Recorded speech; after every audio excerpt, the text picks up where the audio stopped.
Hare Krishna, welcome everyone. Let's begin with the Mangalacharan prayers. Om Ajnanatimirandhasya Jnananjana Shalakaya Chakshurunmilitam Jena Tashmai Shri Gurave Namaha Shri Chaitanya Manobhishtam Sthapitam Yena Bhutale Swayam Rupa Kadamahyam Dadateshva Padantikam Vandeham Shri Guru Shri Yuta Padakamalam Shri Gurun Vaishnavamscham Shri Rupam Sagrajatam Sahagana Raghunathanvitam Tam Sajivam Sadvaitam Savadhutam Parijana Sahitam Krishna Chaitanya Devam Shri Radha Krishna Padan Sahagana Lalita Shri Vishakhanvitamscham Nama Om Vishnu Padaya Krishna Pristhaya Bhutale Shri Mate Bhakti Vedanta Swami Niti Namine Namaste Saraswate Deve Gauravani Pracharine Nirvishesha Shunyavadi Paschatya Deshatarine Panchakalpatarubhyascha Kripa Sindhuvya eva cha Patitanam Pavanebhyo Vaishnavebhyo Namo Namaha Namo Mahavadanyaya Krishna Prema Pradayate Krishnaya Krishna Chaitanya Namne Gaura Tvishe Namaham Panchatattvatmakam Krishnam Bhaktarupasvarupakam Bhaktavataram Bhaktakyam Namami Bhakta Shaktikam He Krishna Karuna Sindho Deenabandho Jagatpate Gopesha Gopika Kanta Radha Kanta Namostute Tapta Kanchana Gourangi Radhe Vrindavaneshwari Vrishabhanu Sute Devi Pranamami Hari Priye Nilachal निवासाय नित्याय परमात्मने बलभद्रा सुभद्राभ्यां जगन्नाथाय ते नमः जय श्री कृष्ण चैतन्य प्रभु नित्यानंद श्री अद्वैत गदाधर शिवासादि गौर भक्तवृंद हरे Krishna Krishna Krishna Hare Hare Hare Ram Ram Ram Hare Hare Hare Krishna. So let's continue our study of Bhagavad Gita. So we are currently at the 17th chapter of Gita. In the 17th chapter, we are again revisiting the topic of three modes of material nature. So we have already covered the first 10 verses of the 17th chapter, where Arjuna asked a question to Lord Krishna, that what if one does unauthorized worship? So throughout Bhagavad Gita, Krishna has explained different kinds of yogic paths and different kinds of devotees. For example, the most authentic way of yoga is Bhakti Yoga unto the Supreme Lord Krishna.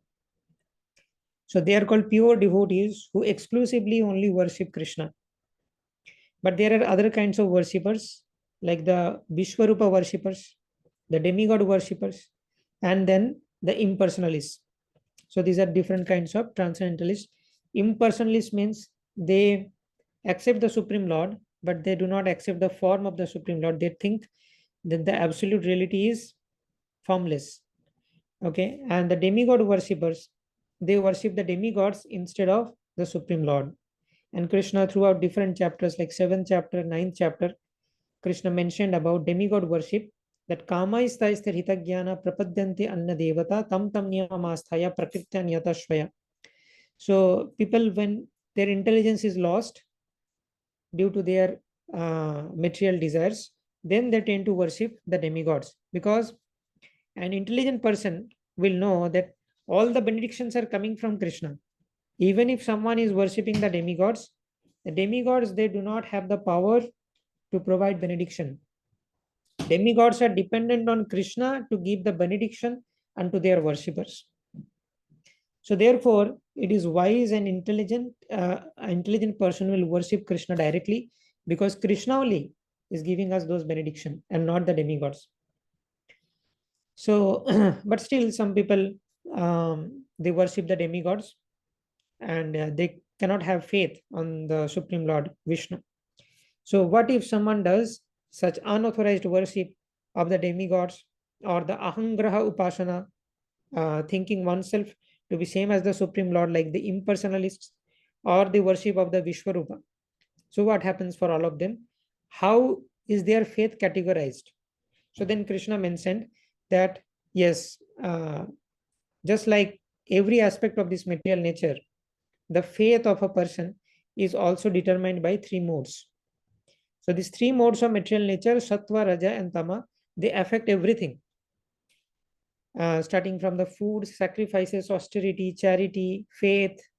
Okay. And in the 14th chapter previously, we have seen some of the characteristics of these modes, like how this mode of goodness, passion, and ignorance, they are binding the spirit soul.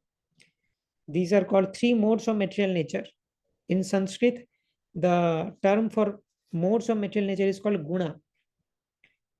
Three guna: Sattva, Raja, and Tama. Sattva guna, Rajo guna, and Tamo guna. Okay. So these are called gunas or qualities or modes, or also we can say ropes. These are kinds of three different ropes which bind the living entity, and they have different nature. Like the mode of goodness is binding through knowledge and happiness. A person in mode of goodness feels knowledgeable and happy, and that is also one kind of bondage. A person in mode of goodness thinks, I am happy, I am knowledgeable, so I don't need to practice devotional service. So anything that is binding us from surrendering to Krishna, that is called a rope. And three modes of material nature, these three are binding us in different ways. So in mode of goodness, the bondage is due to knowledge and happiness.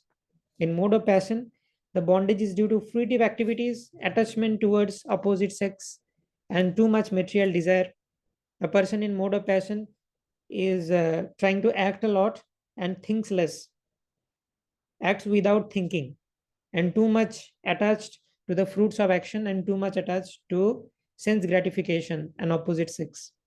A person in mode of ignorance or tamoguna is, there are three characteristics: nidra, pramada, alasya. Nidra means always sleepy, illusioned, and lazy. Such a person, like intoxication, somebody takes drugs, alcohol, or intoxication, and then he has no sense. The consciousness is lost. In intoxicated mode, he is completely in a different reality. He is disconnected from the present situation. So such a person is called in mode of ignorance, who is ignorant. Whatever is happening to this world, he is in his own world, always sleepy, intoxicated, and lazy. So these are different modes, and the way to transcend these modes is devotional service unto the Supreme Lord. Mam chayo abhyavicharena bhakti yogena shevate shagunan samatitaitan brahma bhuyaya kalpate. So Krishna says that what is the way out? How can you transcend the three modes of material nature? Mam chayo abhyavicharena bhakti yogena shevate. One who serves me through abhyavicharini or unflinching devotional service, sir, that person, gunan samatittaitan, transcending the three modes, brahma bhuyaya kalpate, reaches the brahma bhuta platform. So this topic of three modes of material nature is again discussed in greater detail in this chapter 17, and different objects and aspects of this material world is shown here, how they are affected by the three modes of material nature. So let's see chapter 17. In the chapter 17, we have seen Arjuna is asking this about the faith of people who are doing unauthorized worship according to their imagination. And Krishna replied that yes, faith is also in mode of goodness, passion, and ignorance. According to one's existence under variant modes of nature, one evolves a particular kind of faith. Men in the mode of goodness worship the demigods, those in the mode of passion worship the demons, and those in the mode of ignorance worship ghosts and spirits. So mode of goodness person worships the demigods. Those in mode of passion, they worship some demoniac personality of this world. Okay, some demoniac leader or some boss with a motive to get something from that person. And those in the mode of ignorance, they worship the ghosts and spirits. Then who worships the Supreme Lord? A person who has transcended the three modes. There are three modes: goodness, passion, and ignorance. A person who has transcended the three modes and is situated in pure goodness, Vishuddha Sattva. So this Vishuddha Sattva platform is beyond the three modes. Sattva, Raja, Tama are the three modes of material nature, but one who is situated in the Vishuddha Sattva can worship the Supreme Lord. There is an interesting fact that Krishna's father is Vasudeva. There is a slight difference of A and A. So Krishna's name is Vasudeva and Krishna's father is Vasudeva. So this name of Krishna's father, Vasudeva, is very interesting. This Vasudeva means what? Vasudeva is the name of a stage or a level of this Vishuddha Sattva. So we can say that this Vishuddha Sattva stage is also known as Vasudeva stage. And one who is situated in this Vasudeva platform or Vishuddha Sattva platform can worship Vasudeva or Krishna. So in order to worship Vasudeva Krishna, what is the qualification? You need to be situated in Vasudeva platform, which is beyond the three modes of material nature. And that's why in Krishna Lila we see that Krishna was born to Vasudeva. Krishna appeared in the heart of Vasudeva. That means the Supreme Lord Vasudeva or Krishna will appear if you are already situated in Vasudeva platform.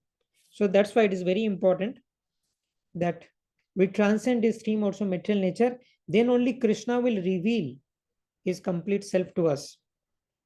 Okay. So there is a verse in the 18th chapter, Brahma Bhuta Prasannatma Nasho Chatina Kankshati Shama Sarveshu Bhuteshu Madbhakti Lavate Param. So Krishna says that in this Vasudeva platform or Brahma Bhuta platform or Vishuddha Sattva platform, these are the same thing. Three modes of material nature. Beyond the three modes of material nature, there is a stage. And that stage is called in different terms. You can say it is the transcendental platform.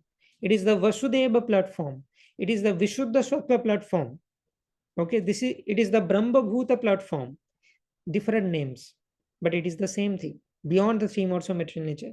Once you reach there, you are free from the entanglement of these three modes of material nature. Then you can attain Vasudeva Krishna. That's the concept. So those who undergo severe austerities and penances not recommended in the scriptures, performing them out of pride and egoism, who are impelled by lust and attachment, who are foolish and who torture the material elements of the body as well as the super soul dwelling within, are known to be demons. This is the definition of demons. Even the food each person prefers is of three kinds, according to their modes of material nature.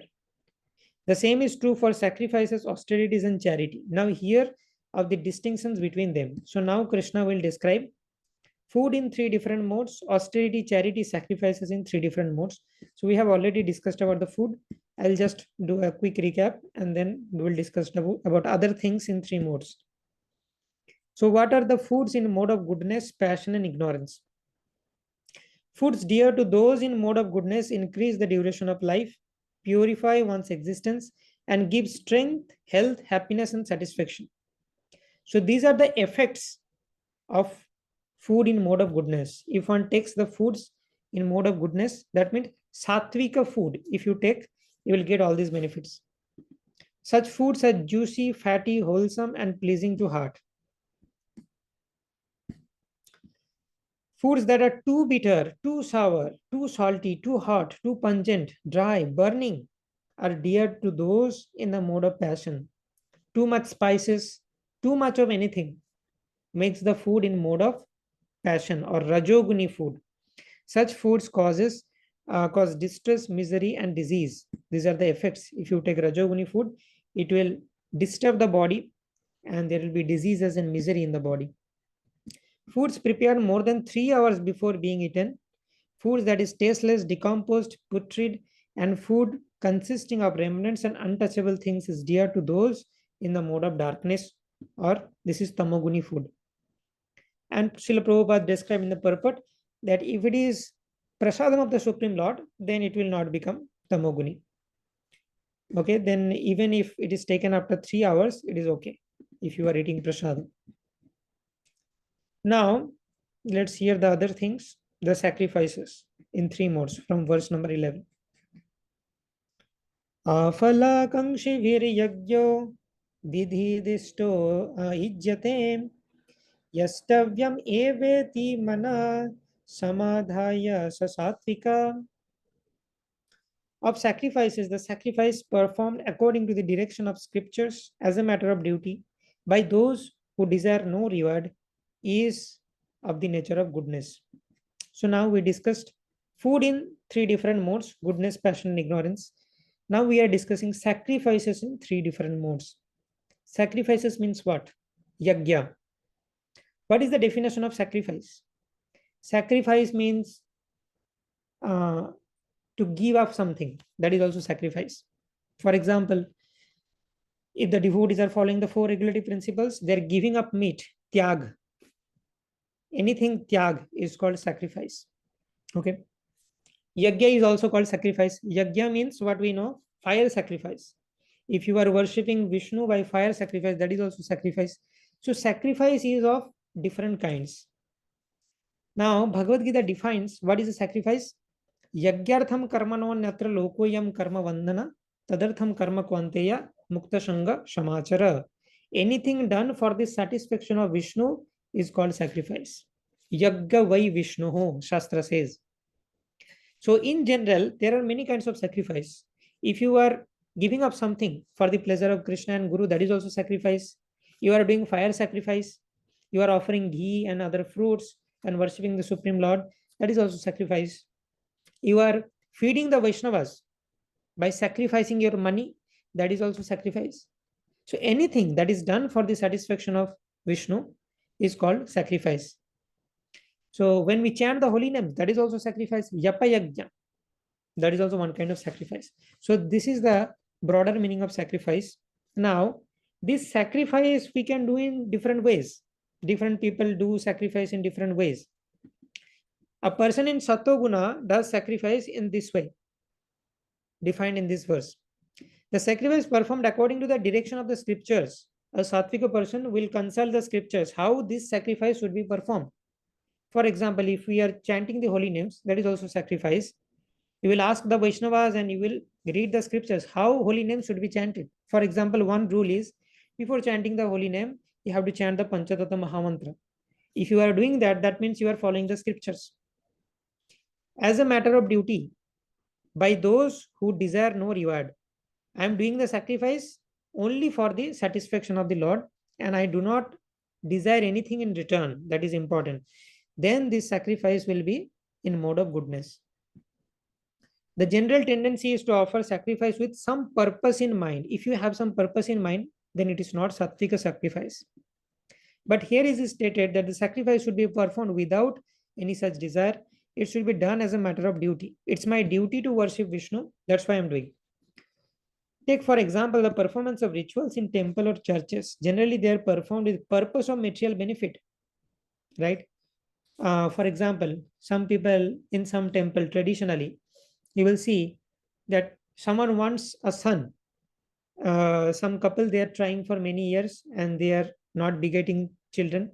So they are offering something in sacrifice to the temple or feeding some people with a desire in mind that I want a son. So then it is not a sattvika sacrifice. But that is not in the mode of goodness. One should not go to temple of church one should go to temple of church as a matter of duty. I'm a human being, I'm a living entity, and Krishna is arranging so many things for me, oxygen, food, water. So I am indebted to Krishna. And because I'm a human being, my duty is to worship Krishna. So out of that duty, not because I want something from Krishna. As a matter of duty, if I do this sacrifice, then that is in mode of goodness. Now, better than mode of goodness sacrifice is sacrifice in Vishuddha Sattva, that is out of love. I'm not doing it as a matter of duty, but I'm doing it out of love. So if someone does anything for Krishna out of love, then that is in pure goodness, Vishuddha Sattva. But if one does out of duty, then it is Sattva. Offer respect to the Supreme Person of Godhead and offer flowers, eatables without any purpose of material benefit.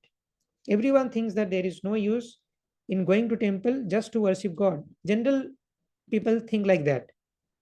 If there is no need, like I don't have any problem, then generally people don't go to temple. Whenever they are in problem, they need some blessing of the Lord to overcome the problem, they go to the temple. But that's uh, not the attitude of a Sattvaguni person. But worship for economic benefit is not recommended in the scriptural injunctions. One should simply offer respect to the deity. That will place one in the mode of goodness. It is the duty of every civilized man to obey the injunctions of the scriptures and offer respect to the Supreme Personality of Godhead. So, out of duty, if one does, that is in mode of goodness. Out of love, if you do, then it is best, it is in pure goodness. Now, what about mode of passion? Sacrifice in mode of passion. Avisandhaya tu phalam dambhartham api chaiva yat ijjate bharata shreshtam tam yagyam vidhi rajasam. But the sacrifice performed for some material benefit or for the sake of pride, O chief of the Bharatas, you should know to be in mode of passion. Now, if we have understood the concept of Rajoguna from chapter 14, then we know what we said. In chapter 14 defines Rajoguna means attachment to fruitive activities. That means whenever a Rajoguni person does some activity, he is attached to the fruit. So similarly, if a Rajoguni person is doing a sacrifice with a desire in mind, that means this sacrifice is in mode of passion or Rajoguna. Okay, so we can match that the characteristics of the modes and how that is discussed in this chapter 17. Or for the sake of pride, if someone is desiring something out of that sacrifice, some benefit, or for the sake of pride to show people, see, I am such a great person, I am doing so many sacrifices. If these are the desires in my mind, then O chief of Bharatas, means Krishna is addressing Arjuna, you should know they are in mode of passion. Sometimes sacrifices and rituals are performed for the elevation to heavenly kingdom with a purpose in mind, or for some material benefits in this world, to earn name or fame in this world, then that is Rajoguna sacrifice. Such sacrifice ritualistic performances are considered to be in mode of passion. Now we discuss about what is Tamoguna sacrifice. Vidhihinam asistannam mantrahinam adakshinam Shraddha virahitam yagyam tamasham parichakshate. Any sacrifice performed without regard to the direction of scriptures. Whatever in my mind comes, I just do the sacrifice according to my mind, whimsically, without consulting the scriptures. Without distribution of prasadam or spiritual food after the sacrifice, without chanting the Vedic hymns and remuneration to the priest, I am not giving any dakshina to the priest. I am not distributing prasad. I am not doing the sacrifice as per the direction of the scriptures. And without faith, just somebody has told me to do this sacrifice, so I am doing. That is in the mode of ignorance. For example, if a tamoguni person is doing a shraddha ceremony for maybe the late father or grandfather, something like that, and he is not interested in doing that sacrifice, but somebody has told that this is the ritual, so you just do. So without faith, without giving dakshina, without distributing prasadam, without regarding the direction of the scriptures, if some sacrifice is done like this, then it is in the mode of ignorance. Faith in the mode of darkness or ignorance is actually faithlessness. So tamoguni faith is equal to no faith. Sometimes people worship some demigod just to make money and then spend the money for recreation, sense gratification, ignoring the spiritual injunctions. Such ceremonial shows of religiosity are not accepted as genuine. They are all in the mode of darkness. They produce a demoniac mentality and do not benefit human society. So this is how the sacrifices in 3 modes are explained. So in verse number 2 to 6, faith is determined by 3 modes.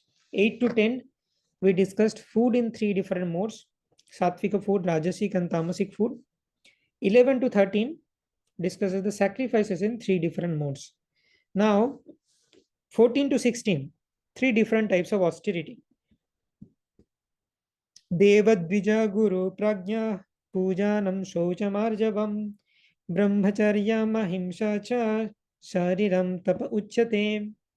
Austerity of the body consists in worship of the Supreme Lord, the Brahmanas, the spiritual master, and the superiors like father and mother, and in cleanliness, simplicity, celibacy, and non-violence.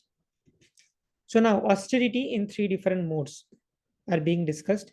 So austerity of the body. So austerity in three different modes and austerity of body, minds, and speech. These three things also will be discussed. So three types of austerity. First, Krishna is describing austerity for body, austerity for mind, and austerity for speech.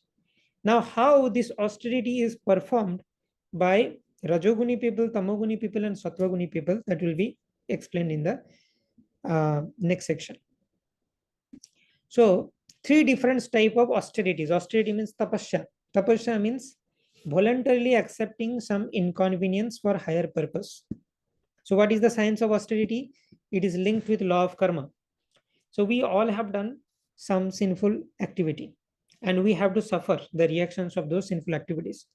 Some we have already suffered, and some karmas are pending, and gradually in future we will suffer those karmas. So some bad karmas are pending, they're queued up, and gradually we will get those karmas.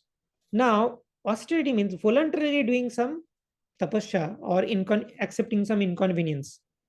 Now when someone does austerity, the Supreme Lord gives you some discount, that oh, this person has voluntarily taken some misery or inconvenience, so let me delete some of the inconveniences or bad karmas which were going to come. And if this austerity is done for Krishna with a spiritual purpose, you get 1,000 times more benefit. You get 1 unit austerity for Krishna, 1,000 units of bad karma will be deleted. So that is the science of austerity. Like we do Ekadashi fasting and all. So these are different kinds of austerities. In Janmashtami, Brata, we fast the whole day. Or even if you follow the 4 regulative principles, that is also austerity. No meat eating, no gambling, no intoxication, illicit sex. They are also austerity. Chanting 16 rounds, making time for reading scriptures, everything is counted as austerity. And we are doing this for the Supreme Lord. That's why many bad karmas are deleted. And what is the proof? Proof is that if you do these austerities, you will feel that you are happier than before. And this is practically experienced by every devotee who has sincerely taken up this process of devotional service. Okay.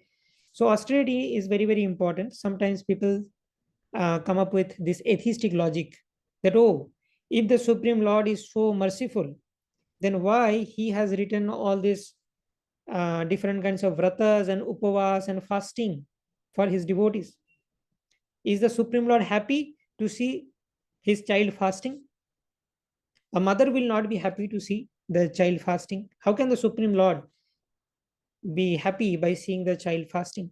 So why he has recommended all these different kinds of austerities and penances in scriptures? So that's not for his enjoyment, that he is a cruel personality and he is happy when someone is fasting. No. But when someone does austerity, the bad karmas will be deleted, and then the person will be happier. This is the logic. That's why the Supreme Lord has given these different austerities. So by austerities, we become purified of our sinful reactions. Now this austerity are of many types. Some bodily austerities we can do, some mental austerities, and some vocal or austerity of speech we can do. So austerity of the body consists of what? Worship of the Supreme Lord. For worshipping the Supreme Lord, you have to pluck flowers, you have to work hard and earn money, and buy the paraphernalia to worship the Supreme Lord.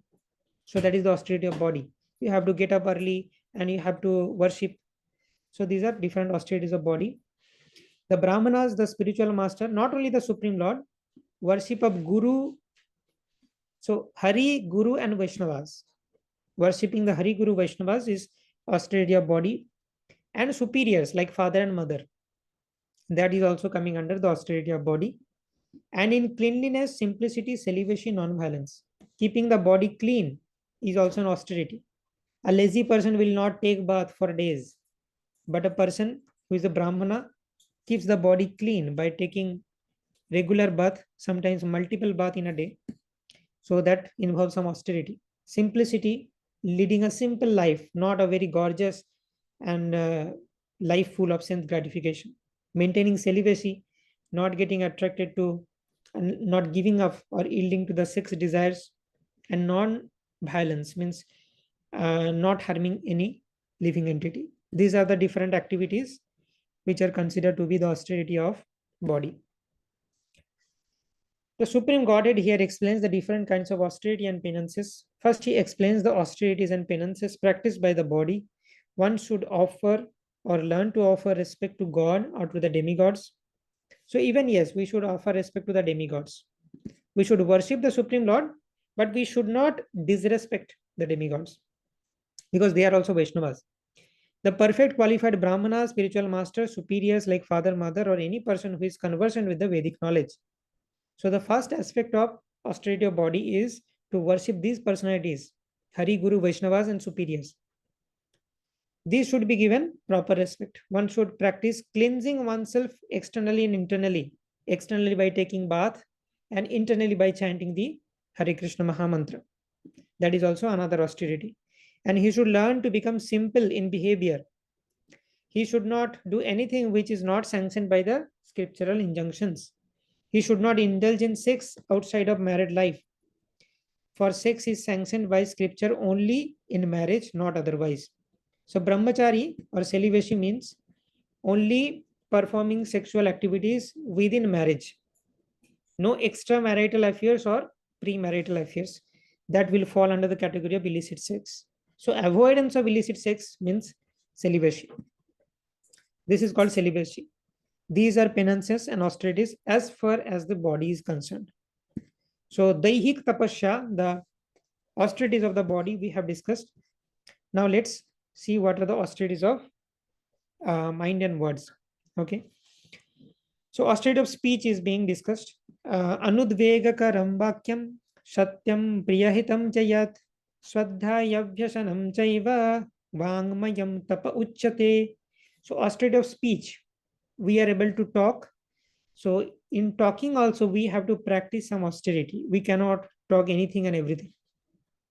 So austerity of speech consists of speaking words that are truthful. We should only speak truthful words that are pleasing, beneficial, and not agitating to others. And also in regularly reciting the Vedic literature. So reciting Bhagavad Gita and Srimad Bhagavatam, using our speech to recite the verses of Gita and Bhagavatam is one austerity of speech. Then we should not unnecessarily speak lie. So being truthful is one of the austerities of speech. Now there can be some exceptions. There can be situations of dharma sankat. Okay. For example, suppose you are standing in a junction of road and a cow just crossed in one of those roads and a butcher is following that cow and the butcher asks you, in which direction did the cow go? Now what should you do? There is a dharma sankat in front of you. Either you have to tell a lie and break your truthfulness, or you have to be truthful and then you are assisting someone to kill the cow. So in one way, you are getting the sin of gohatya. On the other way, you are getting the sin of telling a lie. So what should you prefer? So in these kind of situations, we have to be conversant with the scriptural knowledge. That's why knowledge of the scriptures is very important. And we have to be able to decide which is superior dharma. In this case, protecting the cow comes under superior dharma. So you have to tell a lie. But unnecessarily telling a lie is a problem. If telling a lie is important and necessary, unavoidable to pursue your Krishna consciousness in some way, then telling a lie is not a problem. But unnecessarily, devotees should not tell a lie. And pleasing and beneficial words you should say. For example, you see some mistake in other devotees. You should not just go and harshly correct them and criticize them, chastise them. No. First of all, you have to think that if I criticize or correct this person, will this person take my correction in a favorable way, or that person will become angry? So if my speech is making that person angry, my correction will not help. He will not take my correction in a good manner, and he will not follow the correction. The person will be agitated, and the relationship between devotees will worsen.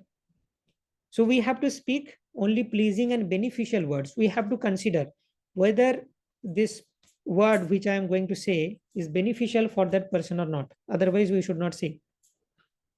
We can report to the authority or some person on which the other person is having faith, and then that person can give correction. So we have to think before we speak. That's very important and comes under the austerity of speech. We should not unnecessarily agitate others, and also in regularly reciting the Vedic literature. One should not speak in such a way to agitate the mind of others. Of course, when a teacher speaks, he can speak the truth for the instruction of his students, but such a teacher should not speak to those who are not his students if he will agitate their minds. This is a very important statement. Here, Srila Prabhupada is talking about a teacher, and this teacher can be a spiritual teacher or guru also. A guru can chastise a disciple only if the disciple is properly taking the chastisement. Sometimes we see the disciple takes it badly and becomes anti to the spiritual master. Then it's not good.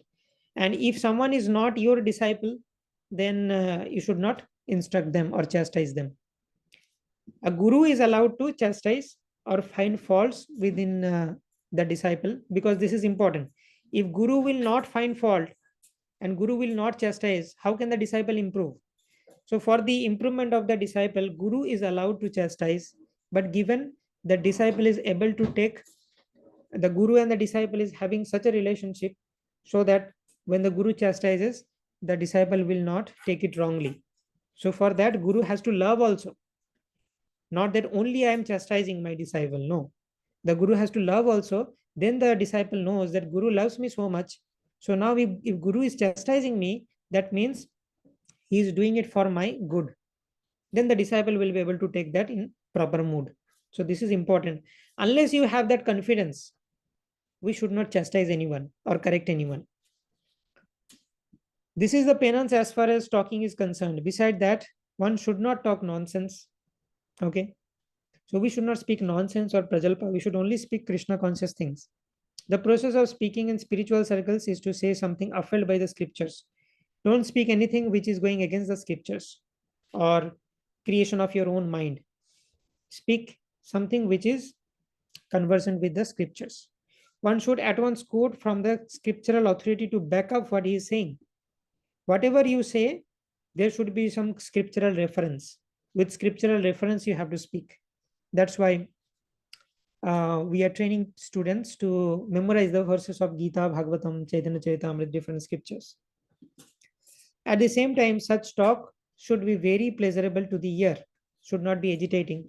By such discussions, one may derive the highest benefit and elevate human society. There is a limitless stock of Vedic literature, and one should study this. This is called the penance of speech.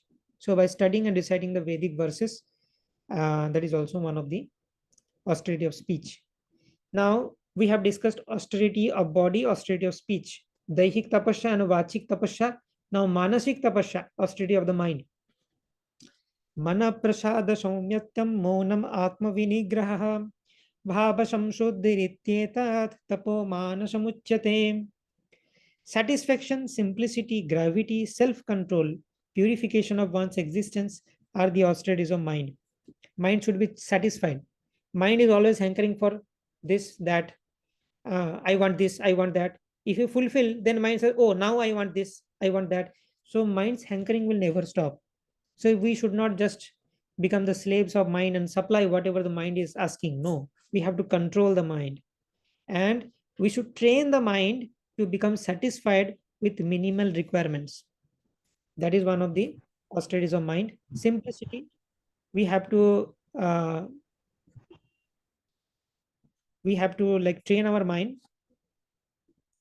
to live, to be able to live simply without gorgeous sense gratification. Gravity, you should not be like flickering, and gravity means mind is sticking on some particular matter. It's not flying here and there. Okay. Self control means you have to control the senses with the help of the mind. And purification of one's existence. Mind is having so many material desires. By devotional service, we have to clear the mind of material desires and only have spiritual desires in mind. These are the austerities of mind. To make the mind austere is to detach it from sense gratification. It should be trained that it can always be thinking of doing good to others. So we have to train our mind to do good to others. The best training for the mind is gravity in thought. One should not deviate from Krishna consciousness and must always avoid sense gratification. So gravity means what? If someone, if the gravity is high, then an object will stay in one place. It will not go from one place to other. So vyavashayatmika buddhi ekeha kurunandana bahushakhayanantascha buddhayo vyavashayinam. So one pointed focus in Krishna consciousness and mind stays there, does not fly here and there. So that is the gravity of mind. We have to practice this. To purify one's nature is to become Krishna conscious. So if we become Krishna conscious, then our mind is gradually becoming purified. So we should train our mind like that. Satisfaction of the mind can be obtained by taking the mind away from the thoughts of sense enjoyment. So mind is always thinking of sense enjoyment, but we have to train the mind that you need to be satisfied with minimal requirements. How can we do that? So don't just fulfill all the demands of the mind. You just say, no, this much you can enjoy, but beyond that, I will not allow. Mind is just like a child. The child wants, if you take the child to a toy store, the child wants all the toys together. But as a parent, you have to put a limit. No, this month you can buy only one toy. In the next month, I will give you another one. So that's how we have to train our mind. Mind's demands are endless, but we have to train, no, you only can get this much. And intelligence will decide. Be intelligent. Suppose the mind asks that, oh, I have been following 4 regulative principles, but today I want to eat meat. Mind's demands may be anything. Mind is just like a little boy. So by intelligence, you have to curb the mind. No, this is not allowed. You cannot break the regulative principles. Ask for any other thing I will give, which is okay and not violating the principles of Krishna consciousness. So this is how you have to teach the mind satisfaction. The more we think of sense enjoyment, more the mind becomes dissatisfied. In the present age, we are unnecessarily engaged the mind in so many different ways of sense gratification. Specifically in this age of Kali Yuga, so many devices and so many ways are there of sense gratification. So it is really difficult to control the mind, but still practice makes a man perfect. So we have to try and we can control the mind. And chanting Hare Krishna will help to control the mind. And so there is no possibility of the minds becoming satisfied. The best course is to divert the mind to the Vedic literature, which is full of satisfying stories such as Puranas and Mahabharatas. Engage the mind in scriptural study, chanting the holy name. Mind is just like a child. You cannot say the child that you sit quietly in one place. It's not possible. You can give some positive engagements to the child. Maybe we can give some interesting puzzle to solve and the Rubik's Cube to solve, something like that, which is constructive and helping the child's intelligence to grow. Otherwise, the child will play with toys, eat chocolates, and so many other deteriorating things. So similarly, if we engage the mind in good things, Krishna conscious things, automatically the mind can be controlled. One can take advantage of this knowledge and thus become purified. The mind should be devoid of duplicity, and one should not think of the welfare of all. One should think of the welfare of all. So we should not be duplicitous. Means within mind we are some other person and we are showing the society I am a very good person. Silence means that one is always thinking of self-realization. Maunam is also one of the austerities of mind. Maunam means being silent. So the actual meaning of Maunam is not speaking anything which is not relation to Krishna. Okay. So avoid non-Krishna conscious talks or prajalpa, that is equal to monam. The person in Krishna consciousness observes perfect silence in this sense. Control the mind. Control of the mind means detaching the mind from sense enjoyment. One should be straightforward in dealings and thereby purify his existence. All these qualities together constitute the austerity of mental activities. So we have discussed the austerities of body, minds, and speech. So we completed up to verse number 16. Now, in the next session, we will discuss about the austerity in three different modes, Sattva, Rajatama, and then charity in three different modes, and then different topics we discussed in three different modes.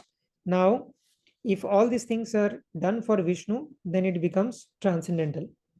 Okay. Anything done for Vishnu is eternal or goes to the transcendental platform. So we'll stop here for today. Thank you very much for attending this session. If there is any quick question, we can take.